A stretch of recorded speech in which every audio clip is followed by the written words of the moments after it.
So hello and welcome. Good afternoon. Welcome to this afternoon's NDARC webinar. I'm very pleased to be your host this afternoon. My name is Dr. Sarah Farnback and I'm a research fellow here at NDARC. Before we start, I'd just like to acknowledge that we are meeting on Aboriginal lands and I'd like to show my respect to elders past, present and emerging. I'm joining you today from Ngunnawal and Ngambri lands. Okay, so I'm just going to talk through a little bit of housekeeping before we kick off.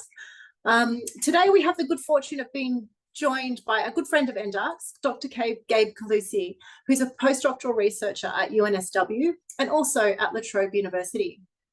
Gabe's interest in how sociocultural context informs drug and alcohol practices amongst young people and drinking practices amongst different populations. And today, Gabe is going to talk us through the resource landscape for young people leaving residential drug and alcohol services.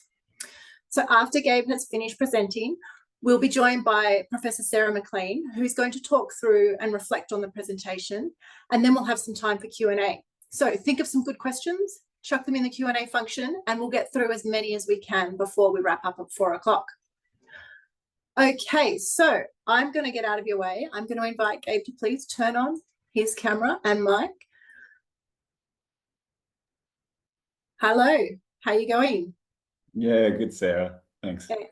Excellent, great. All right, well, I'll turn my camera off now and over to you to talk us through your talk today. Thanks, Gabe. Excellent, and thanks for the introduction, Sarah. And yeah, I'm going to be presenting on a sort of broader project around the resource landscapes for young people as they leave residential alcohol and drug services.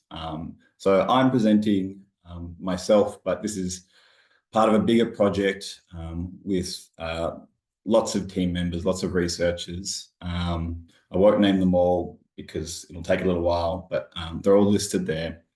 And yeah, this is, I suppose, maybe slightly different from the usual NDARC webinars. We're presenting some sort of sociological, social work findings from our project.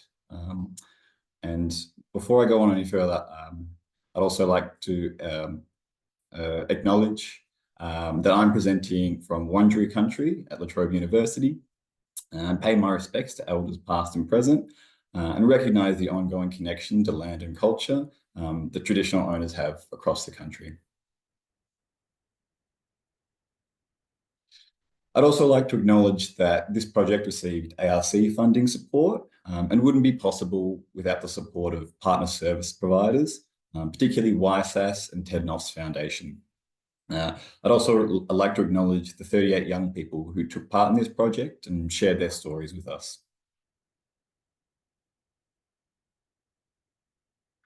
And just as a bit of a layout for my talk today, I'm going to start by giving a little bit of background about the project. And then I'm going to jump into the methods rather than sort of presenting them for each paper because they're the same across similar across all the papers. Then I'll talk to 3 of the papers and synthesize some of the sort of key implications from each. And I'll conclude with some final thoughts. And I'm conscious that I'll be covering quite a bit of ground, but I'm hoping that by sort of talking to the different papers and focusing on the key points, there'll be some useful ideas to think about how we do youth alcohol and drug services. So a little bit of background about the project, and I think Laura's actually got a link to the webpage which has all the information about the project as well. So I might get her to share that in the chat. But yeah, there's a little bit of background. Over 12,000 10 to 19-year-olds and over 30,000 20 to 29-year-olds attended AOD services in 2021. And there are youth services available for young people from as young as 12 years old.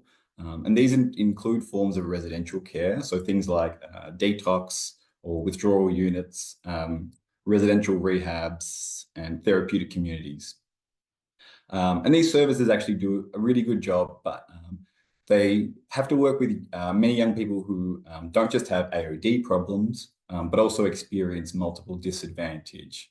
So things like mental health issues, disability, homelessness, sexual or cultural minority status, disengagement with education and training, and relationship problems with family. And all of these things can make the provision of services really challenging. So in this project, we really wanted to focus on young people in intensive care, like residential services, where they can actually make really valuable gains. And the longer they're engaged with in the services, often the better these gains are. But they can be hard to maintain when they leave. And this is particularly true for marginalised young people who have to navigate this sort of episode of care system and have to sort of navigate these ongoing challenges in their lives and the disadvantages that they might face. So we've sort of argued not only does that make a strong case for continuous coordinated care or aftercare, but there's also a bit of an impetus to look at trajectories to understand how young people move through services, their various material, social, and service resource needs, and to better understand what youth AOD services can do or already do quite well.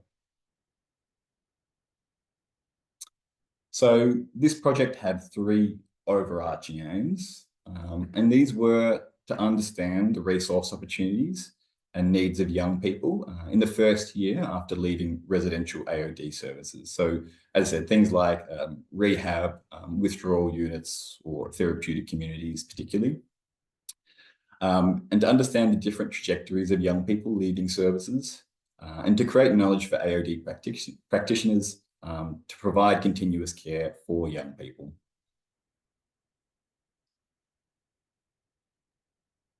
And more specifically, today I'm going to speak to three papers or focus areas.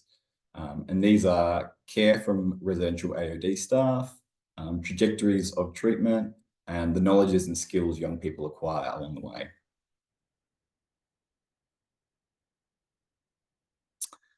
So I'm sort of working backwards and presenting the methods here. So I'll skip over them a little bit later when I talk about the actual papers. But basically, we interviewed 38 young people while they were still in or had just left an intensive AOD service.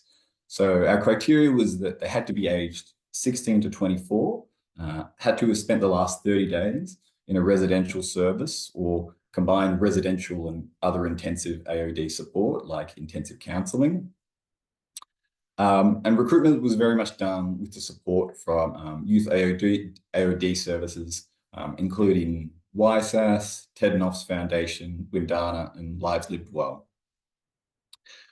So we interviewed young people while they were still in or had just left services, then again 6 months later, and again 6 months after that. And there was obviously attrition along the way, but we still managed to follow up almost all the young people at least once, and many we managed to follow up twice. So we had a total of 85 interviews, and these interviews were semi-structured with similar questions at each wave, sort of exploring the different resources young people had to help them manage their substance use. So in the end, we had quite a diverse sample of young people, mostly recruited through resi rehabs, but also through detox or withdrawal units, therapeutic communities, and a few people who had just left and were in supported accommodation or were in day programs. And for each of the papers, we conducted thematic analysis on the different topics we were focusing on. So I'll speak to that a little bit more in a minute. But before I present the papers, I just want to give a couple of example trajectories, which I'm hoping can give you a little bit of a feel for the data. And just so you know, the names I'm using here and throughout the presentation are all pseudonyms. So I'll talk about Alex. So on the left, we have Alex, who was in residential rehab when we first met them, having overdosed on prescription drugs and had just left detox. They'd been linked with AOD services for several years and had been to detox and several psych wards. Alex previously had problems with alcohol, prescription drugs, methamphetamines, and marijuana. Problems that they linked back to trauma and victimization when they were a child. They talked about wanting to manage their use by only using some drugs, like alcohol and marijuana, and only using them socially. Alex had maintained a close relationship with their mum, which meant that unlike many of the young people we talked to, they always had a home to stay at. At wave 2, Alex had gone to detox twice and returned to rehab. This was instigated by getting into what they described as bad situations in order to get drugs. They attributed this to poor mental health, not staying connected with support networks, and moving in with a girlfriend who used drugs. They were enjoying a closer connection with peers at the rehab they were in, and they were optimistic about managing their substance use once they left. At wave 3, Alex had moved back in with their mum and family into the city, where they felt there was a lot more AOD support. They were connected with a new AOD worker they liked and that they were seeing regularly. They were getting into new hobbies and looking at training and education courses to pursue, and felt like they were managing their substance use and staying off their primary substance of concern, which was methamphetamines. They still attended detox on and off to manage cravings, described learning useful lessons from AOD services that helped them avoid problem substance use. And on the right, we have Arana, who was a young Bundjalung woman in residential rehab when we first talked to her. She started drinking and smoking marijuana when she was 14, which turned into other drugs as she got older.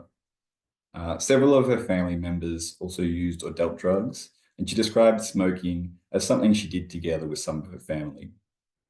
She had also been couch surfing for several months before going to rehab. She also had a history of mental health issues and had been in contact with child protection services. She didn't think she would completely stop using drugs once she left rehab, and was appreciative of the harm minimization advice she was receiving. By wave 2, she had left for transitional housing, but had problems with alcohol, so she returned to rehab. She talked about feeling as though she'd failed by returning and felt bored and frustrated at being at rehab again. She ended up leaving early due to the rehab being in part overcrowded and having issues with her peers. And afterwards moved around and ended up living with an aunt, where she began getting into work and gym routines with her cousin. By wave 3, she was still living with her aunt, but was just about to move on campus to begin a university course. She appreciated the assistance of all these different youth workers and several family members who had really supported her and helped her to get there. She also reconnected with her mum and made new friends through the university orientation program, and had maintained a positive connection to the youth AOD service and the rehab she'd attended, which she considered a safe space. While she was still managing mental health issues, she'd stopped using her AOD. She stopped AOD use completely. Now, these are two relatively positive trajectories from the young people we talk to, but they still highlight the complex and often challenging social worlds that many of the young marginalized people in AOD services inhabit. So once they leave these residential services, they interact with different people, places, and services, leading to different ways of thinking about substance use. But they also have to deal with many of the same problems, such as homelessness and mental health issues that they faced before going into services. So that's just hopefully giving you a little bit of a feel for the data. So the first paper I'm going to present on looks at understanding young people's relationships with residential AOD staff. And we use this framework of care ethics, which I'll talk to a little bit more about. So just some background. Residential AOD services like rehab, therapeutic communities, and detox do play an important role for young people. They're these safe environments where young people have continued access to staff support, and the relationships that they develop with residential workers within these environments are really important. So this paper examines these relationships, or young people's perspectives on these relationships.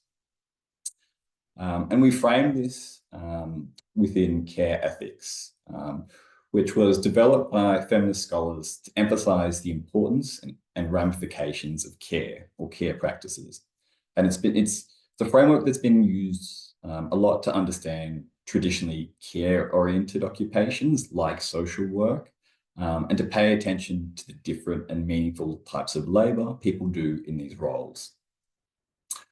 And I contrast curing and caring. So curing is this sort of more medical professionalized notion, and caring is more about sort of compassion, relationality, which is really important when when you're working with young marginalized people who have potentially had disempowering experiences in health settings. And we know that sort of flexible, person-centered approaches are often considered best practice in AOD. They recognize young people's autonomy, strengths, and the goals they have, and they can increase young people's engagement and satisfaction with the service. But care is not really recognized as part of policy, and focus tends to be more on sort of abstinence. But because residential AOD workers build really important relationships with young people at these critical moments in their lives, it's really useful to think about what care might offer, as well as how it might be constrained by the residential environment that they're working within. So I'll jump straight in and talk to some of the findings from this first paper. And a lot of young people really did describe positive relationships with residential AOD workers. They talked about workers providing tailored care, respect, empathy, and dedicated time. And this created a lot of opportunities, but there were also some limits in terms of the provision of care that staff could provide. So I'll speak to these opportunities. And challenging stigmatized identities and discourse was this first opportunity enabled by care. So care relationships between staff and young people challenged some of the negative views about alcohol and drug use that young people had, as well as some of the stigma around asking for help. For example, staff gave young people practical advice on harm minimization and shared their own experiences with alcohol and drugs, which broke down formal barriers and made young people see AOD services as a social support more than just sort of a medical treatment. Staff care also enabled self-care and well-being. So young people talked about staff taking time to listen and teach self-care skills, both practical things like hygiene and cooking that many of the young people didn't know before, as well as ways of thinking positively about themselves. Staff also regularly checked in with young people, which made them feel better about their mental health and improved their self-worth.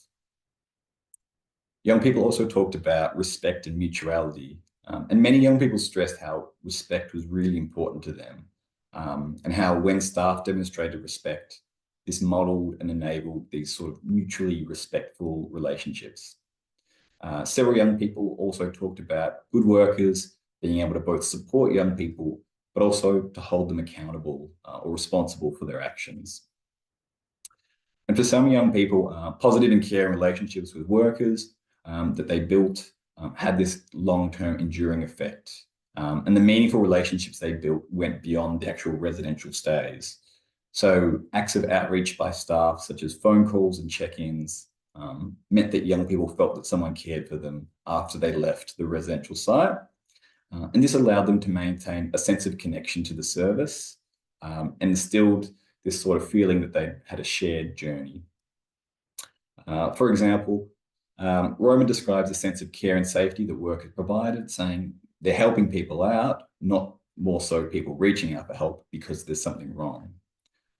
For Jack, workers saw that there was potential in him and made him feel like he was worth something.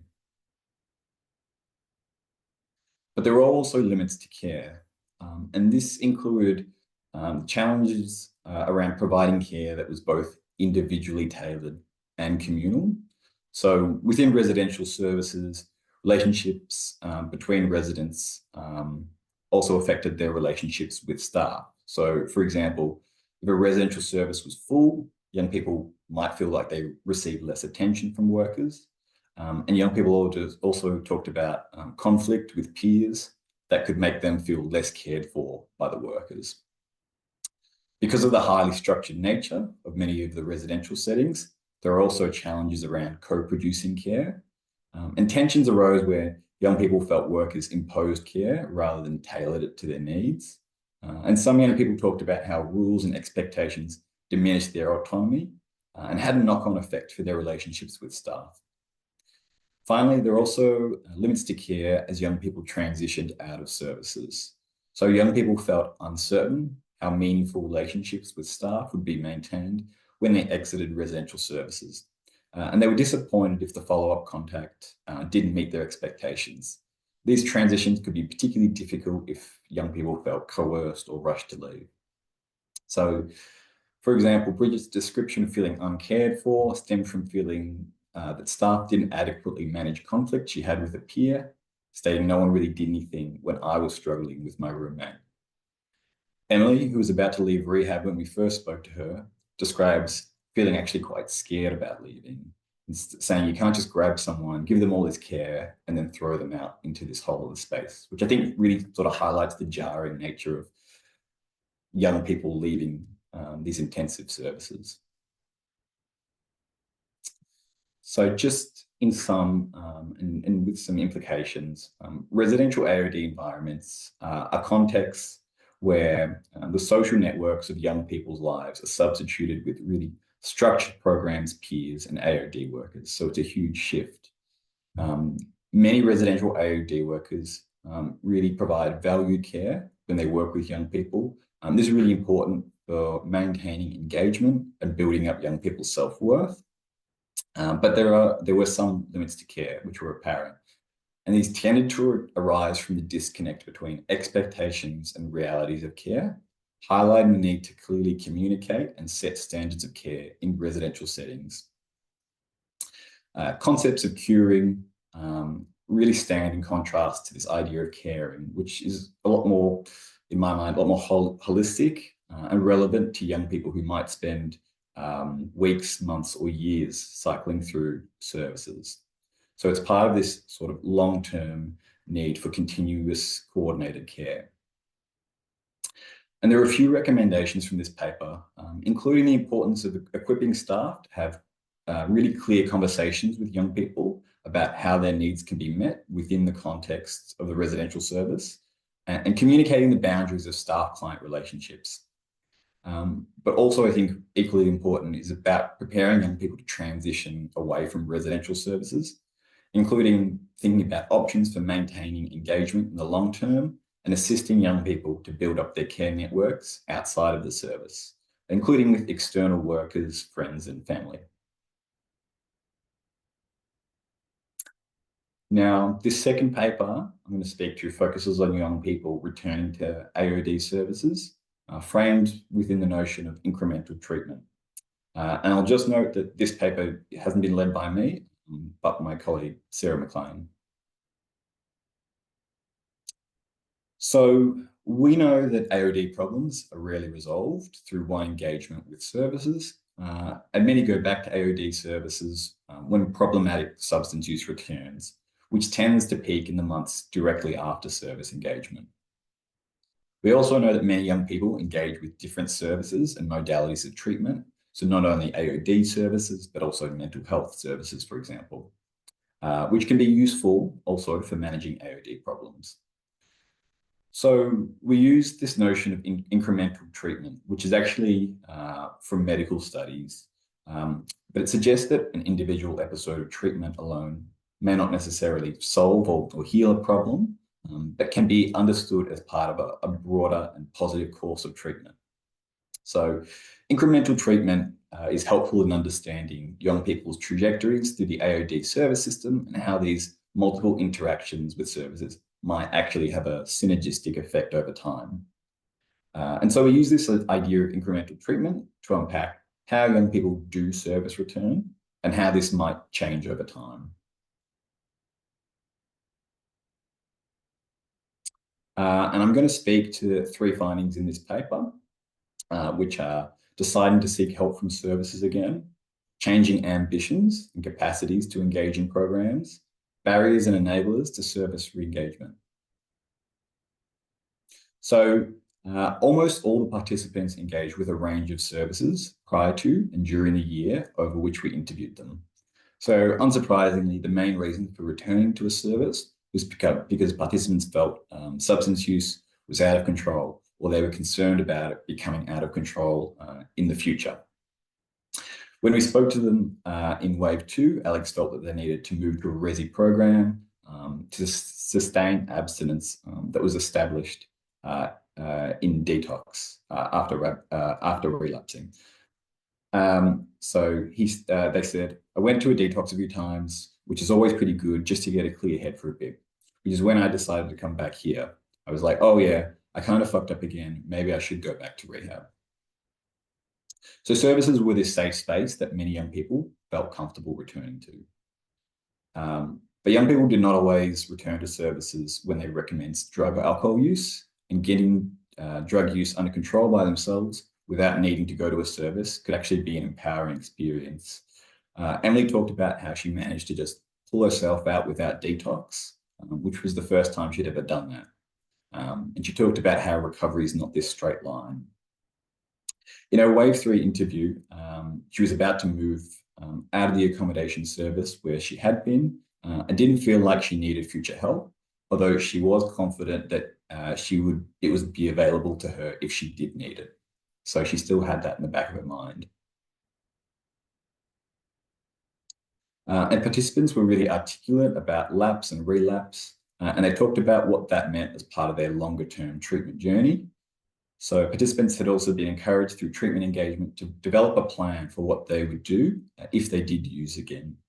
So Emily told us that she wouldn't judge herself for using again, preferring to rely on what she had learned in treatment to view drug use as part of this longer-term trajectory.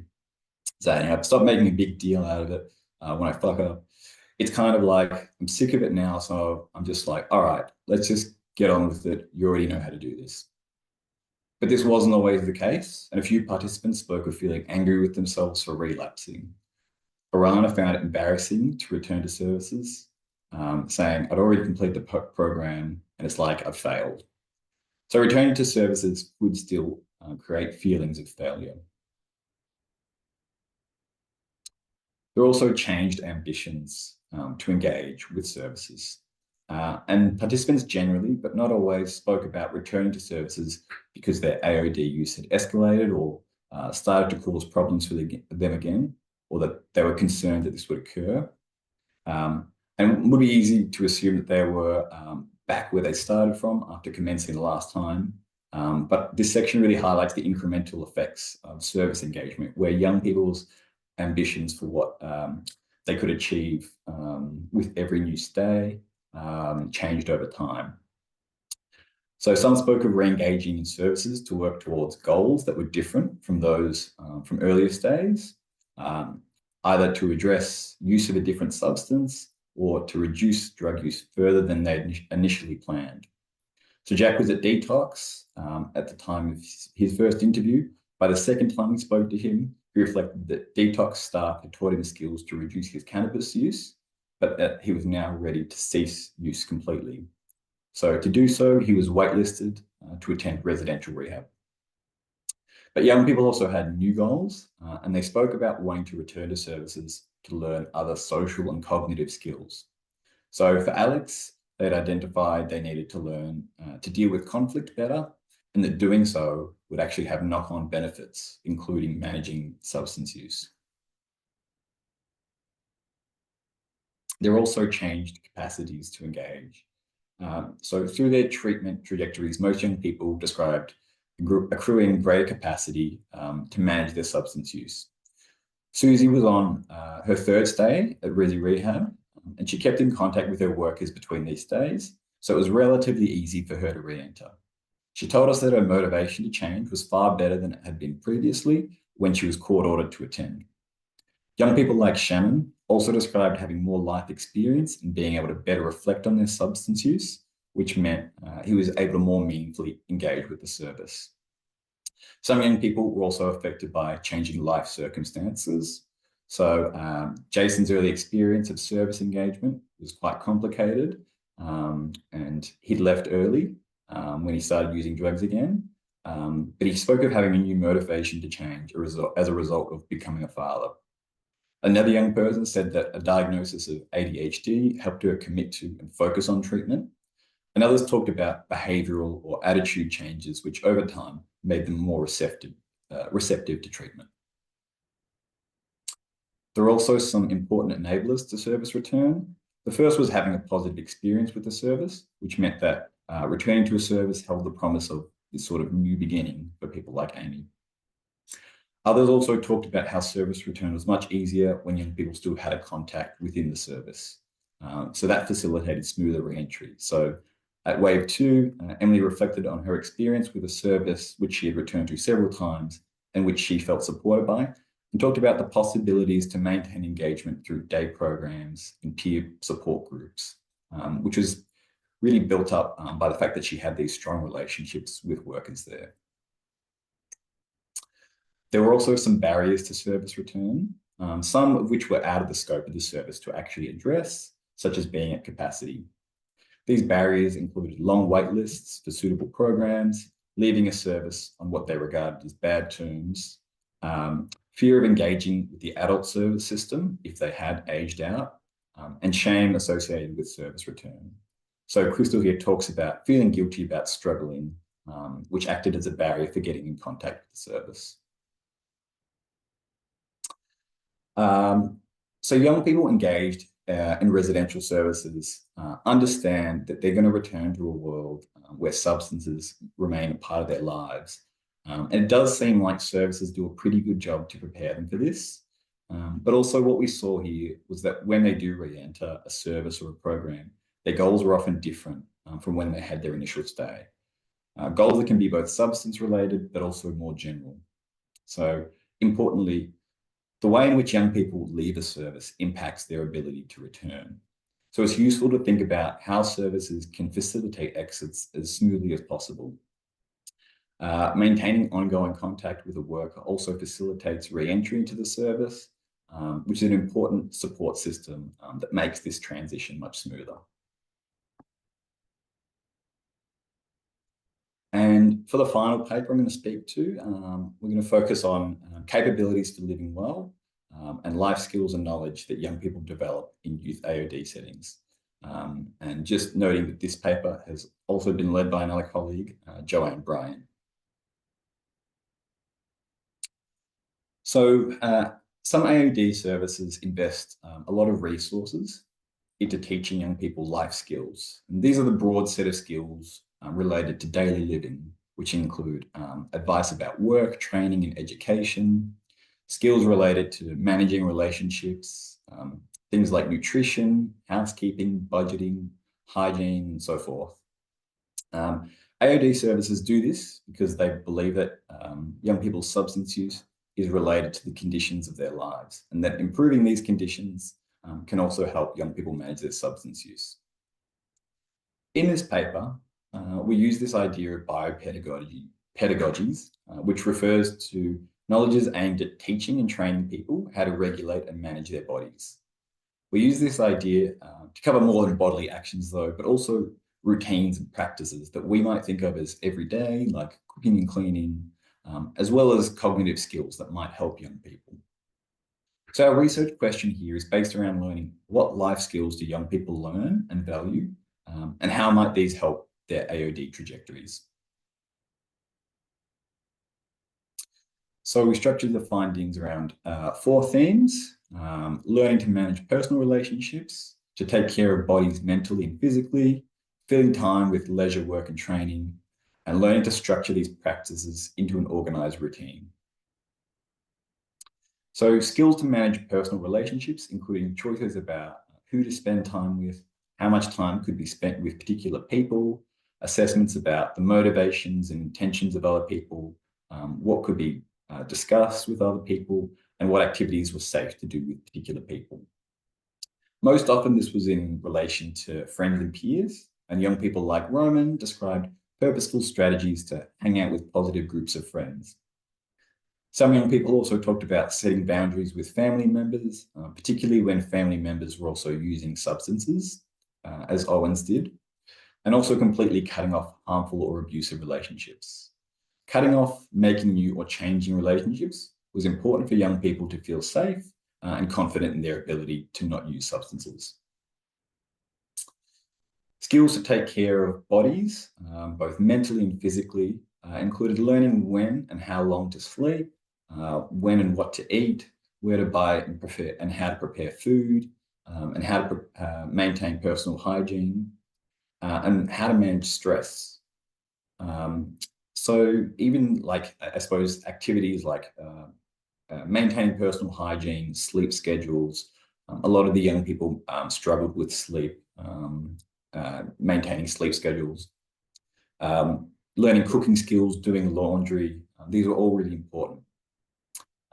It also included self-care activities such as meditation, relaxation, and exercises like yoga or going to the gym. So Billy talked about wanting to keep healthy rather than looking like a junkie. And what Billy alludes to is that young people learn to take care of their bodies and sort of felt a sense of pride in their health. And they talked about wanting to enjoy feeling healthy rather than feeling addicted, and responsible rather than feeling compulsive. Skills to fill time included planning and organizing leisure time, learning new skills, and having access to material resources like art supplies, musical instruments, and sports equipment. So, for example, young people talked about taking up video games, making music, doing various forms of art, going to the gym, working on cars, and other activities they liked. These were usually sort of independent and unstructured activities, rather than structured group activities.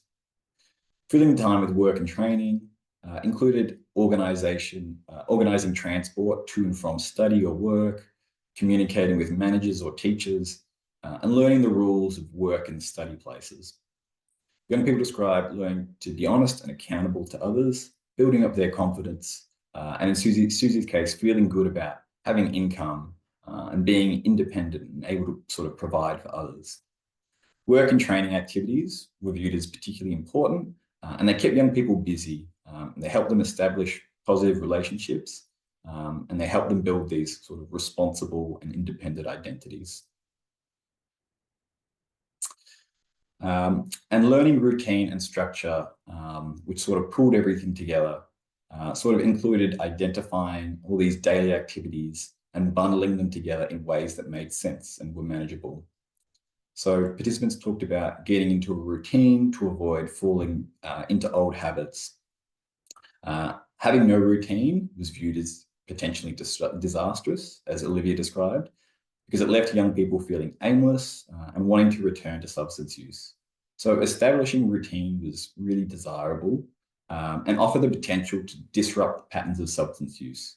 But it was a soft skill that not a lot of young people knew and actually seemed to take a long time to develop, particularly when they didn't have external responsibilities like a job or school or training. So the implications of this. So skills for living well were really important. And when bundled into routines, they disrupted AOD use by creating these alternative routines. They allowed young people to make trusting and reliable relationships, and at times distance themselves from negative ones. They developed ways of dealing with stress. They made young people feel that they were healthy, worthy, and responsible, all of which I think is very important for managing AOD use in the long term. In terms of service implications, models of AOD service provision for young people already do, but should make sure to keep attending to these life skills and to keep developing them. This includes like diverse ways of living well and what that means to different people and the different skills young people from marginalized backgrounds may not have. So combining skill and capacity building with clinical methods is one way to think about long-term engagement outcomes. And I know I've gone through a lot of information here, but I'll just finish with some final thoughts.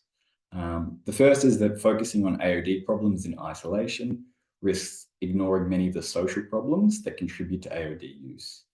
Youth AOD services actually do a really good wraparound support job, and they really do connect young people to other services, but it's something to keep in mind. The second is that young people require a range of resources when they leave services, including support from different types of workers, safe and secure living arrangements, and skills to live independently and engage with work, study, or training. This, I think, makes a really strong case for ongoing and integrated care. And finally, young people in AOD services often have these non-linear trajectories, as probably happens in so many other aspects of their lives. But even some kind of minimal ongoing engagement offers them opportunities to come back to services and to continually address AOD problems. Here are some references, and thanks for listening. I just will plug the project's webpage, which I think Laura has maybe posted in the chat. But if you're interested and you do want to know more about the project, the published papers, or any of the recommendations, I do encourage you to check it out. Thank you very much.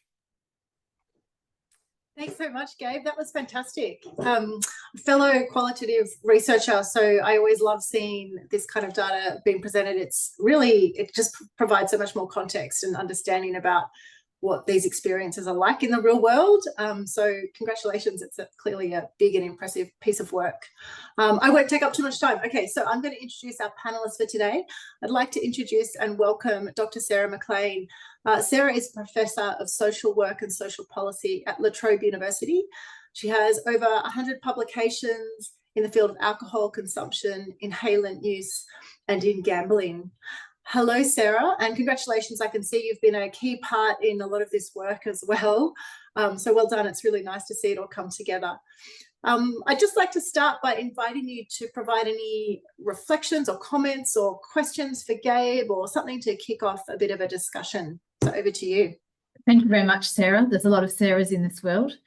I'd just like to start by thanking Gabe and also Rebecca Gray, who did the interviews for this work. And I think one of the reasons that it's been just so rich, that data's been so rich, is because they did a fantastic job engaging with young people. And also just to thank also the many staff of service agencies in ACT, New South Wales and Victoria who helped us access young people. So I've got a few points that I want to make. I thought it was a really lovely summary of the papers that we've been working on, Gabe. So thank you for pulling that together. In relation to the overall comments that you made, I wondered whether anybody talked about how mental health and AOD services were coordinated, because it was very striking from what you were saying, just how many people had kind of overlapping or comorbid, I hate that term, that's very medical discourse, alcohol and drug, and also mental health issues, and how the kind of dealing with one would impact the other. Certainly for some people, managing their mental health better helped them manage their alcohol and drug use, and the other way around. So whether people talked about service coordination in relation to that. The care paper, that was also a lovely summary. And my question about the care paper is not to you, Gabe, but to people in the audience. I'd be really interested to hear how workers best set up relationships with young people that do that very difficult work of acknowledging that it's a relationship of care, but it's a relationship of bounded care. Like, unlike a family member or a friend, the worker won't be available in the middle of the night. The worker won't be there once they leave the service, or it's pretty unlikely that they will. I'm really interested to hear how those boundaries are set up while still offering a relationship of care. I don't actually have any questions about my paper that is about the service engagement, other than if anyone's got suggestions about how it could be better, then I'd be really grateful for those. But my third comment is in relation to the biopedagogies paper. And I was really struck as a sociologist listening to you talk through the things that services teach young people about how it's essentially what a lot of what services do is teach young people to be kind of more normal, or to fit in with established ideas about what young people should be like. They should be well washed, they should eat well, they should go to school, they should do university, they should get a job, all those kinds of things. So it's actually kind of a biopower as well as a biopedagogy that is going on within those services. But I also acknowledge that young people don't seem to have that critique, and learning to do things in a way that is kind of socially expected makes their lives a great deal more comfortable. But how do we manage that kind of slightly weird disjunction in the fact that we are actually, there is a kind of coercive power that's going on, but it also seems like that's making like young people's lives more easier to live if they are able to kind of conform to established norms about what young people should do. Okay, that's it from me. Thank you again. Did you want to tackle any of that, Gabe, in response? Yeah. Thanks, Sarah. And it's always an interesting position, providing questions on papers, and when we've worked on them together. I mean, I guess we've had some of these discussions before as well. I'd like to start with like the biopedagogy stuff, like how should services teach young people to sort of lead these normal, responsible lives?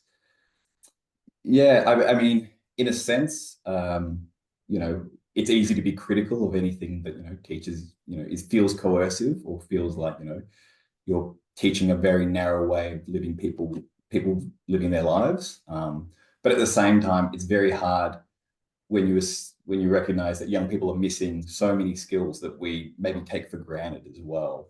So it can be both coercive, but also maybe like really useful, and like just learning when to go to bed can be really useful if you want to have a job, if you want to go to school on time, all these things.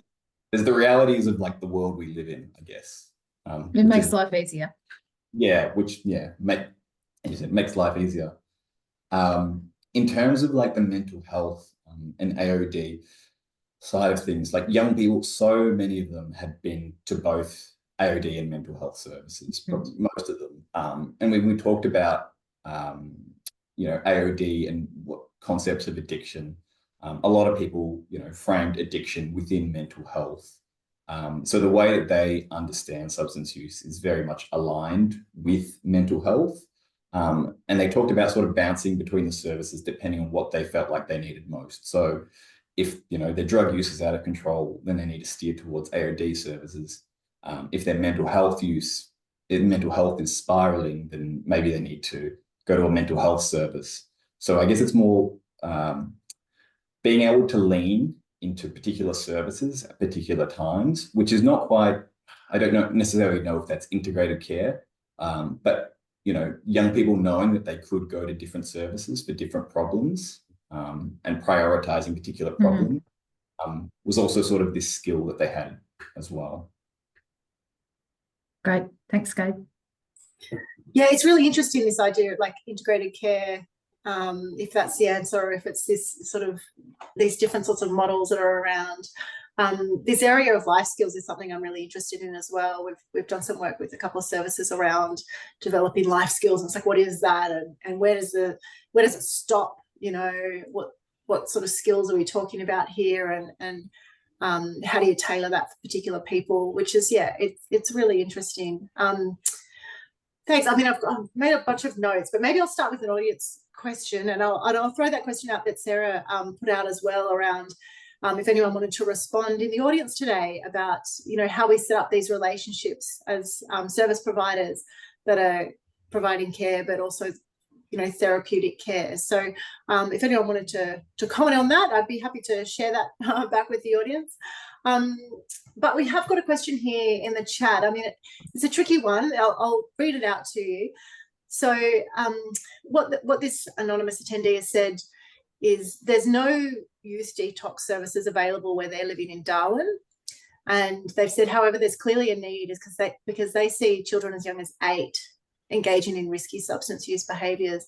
And so the question is around, you know, what can we do to try to lobby governments to get on board and establish services when there's so clearly a need? Did either of you have any thoughts or comments on that one? That's an incredibly difficult situation to be in, and the need in the Northern Territory for these services is really acute. I guess it's about the usual kind of advocacy things of trying to get stories about young people and what they're experiencing into politicians' minds, and being active in arguing the need for these kinds of services. But yeah, it's so disruptive when people are shipped down to services in other states and really I think our research really shows what important resources detox and also in residential rehab and all the other services that young people access are in enabling a group of young people to have far more comfortable and happy lives. Yeah. I mean, I guess just echoing what you've said, like in terms of this project, all we can do is advocate and say that, you know, like detox matters, and, you know, young people have these really important and meaningful relationships with people at detoxes, and going to detox, being able to go in and out of detox is just, it's a useful thing to have. So if you don't even have the option of a detox, you're missing out on a huge, really important resource. Yeah, no, I know. I think your research showed that really nicely. It's one of the comments that I've written down here around the range of impacts that these services are clearly having on individuals. It's beyond, you know, the detox or the treatment. It's around, you know, relationships. And they were talking about, one of the participants was talking about abilities to manage conflict, and I think that, you know, getting that story out there about these broader benefits than just the initial treatment is so important. So it's great, and it's great you've got your resources up there on the website, which is so nicely presented as well. We've been looking at those as well.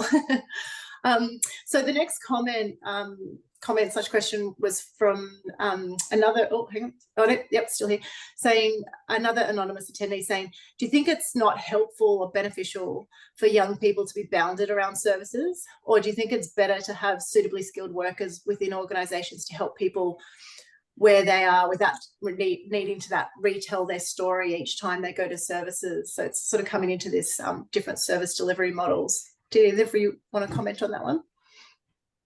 Yeah. I'm happy to have a crack at that one, Gabe. Is that? Yeah, because there's actually another paper that we put together that is relevant. Right.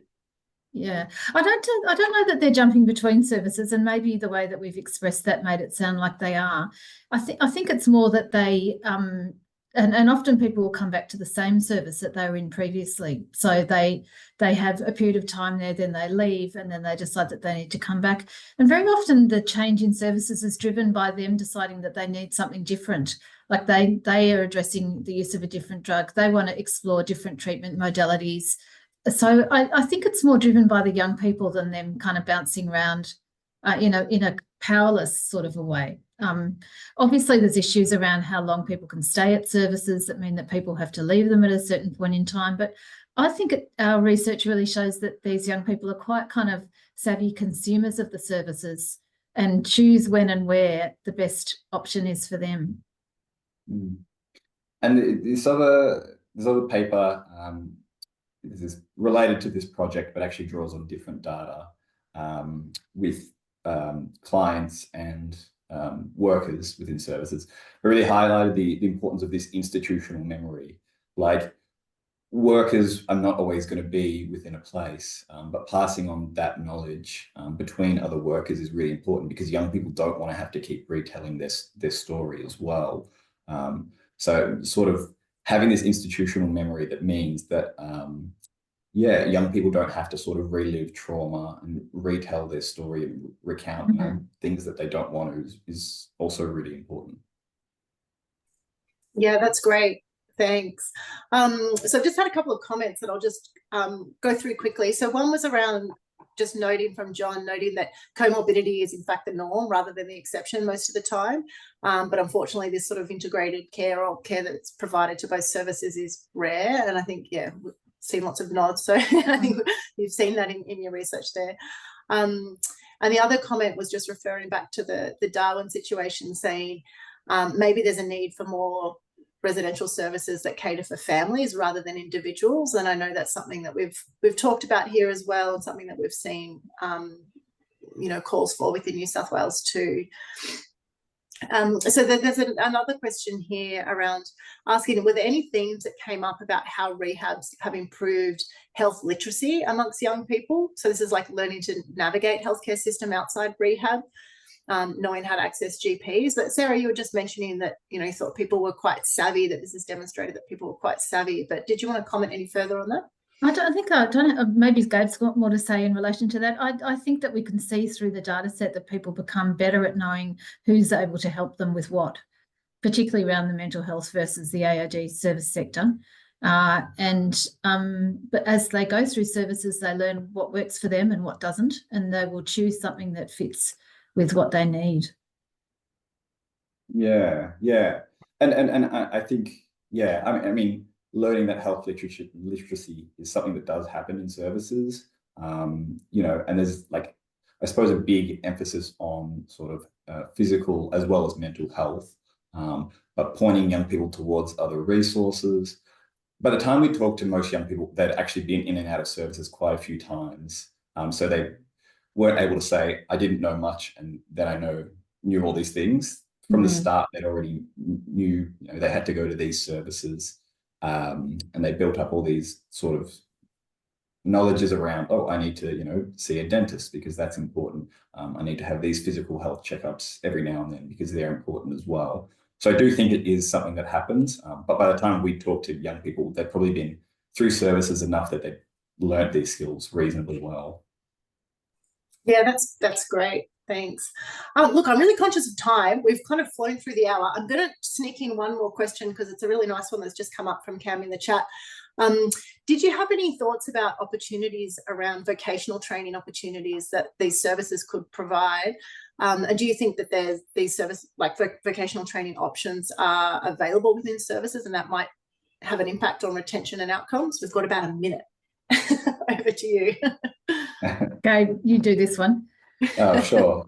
I mean, yeah, I think the AOD services, what they did really well sometimes was transition, you know, young people through to vocational workers or put them in touch with vocational workers. Like, it's often outside of the AOD services scope to, you know, make that transition into vocation themselves. But they did a really good job at sort of being this touch point which could connect young people to all these other services.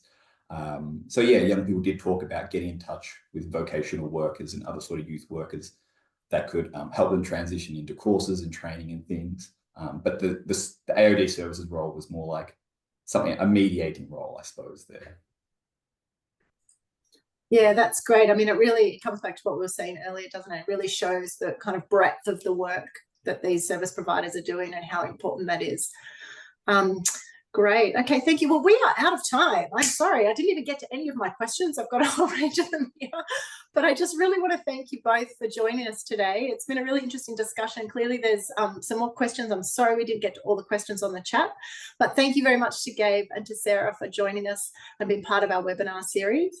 I'd just like to, before we wrap, point to next week's webinar. We hope you can join us. We've got NDARC's very own Dr. Shane Dark joining us, who'll be talking to us about characteristics and toxicology of LSD and psilocybin in Australia. So we'll see you all next week, and thanks again for joining us.